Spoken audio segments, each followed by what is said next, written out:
तोपर्यंत इथल्या ज्या अनंत अडचणी आहेत त्या अडचणी सोडवण्याच्या दृष्टिकोनातून कामगार कार्यालय सगळ्यांना समान न्याय द्या. सगळे आमदार सारखे सगळे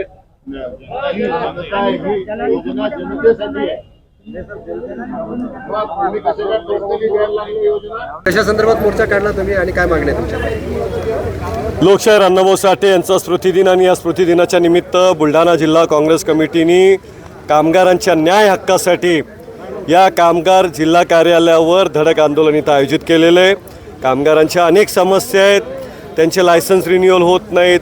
त्यांना जे साहित्य आहे त्या साहित्याचं वाटप इथे सत्ताधारी जे लोकप्रतिनिधी आहेत त्यांच्या कार्यालयातून होते. हे सत्ताधारी लोकप्रतिनिधी स्वतःचं फोटो लावून स्वतःच्या कार्यालयात त्याचं वाटप करतायत आणि मोठ्या प्रमाणात कमिशन घेऊन हे जिल्हा कार्यालय जे आहे कामगारांचं, हे कामगारांचे विविध प्रश्न जे आहेत त्यांना सोडवण्याचं काम करते.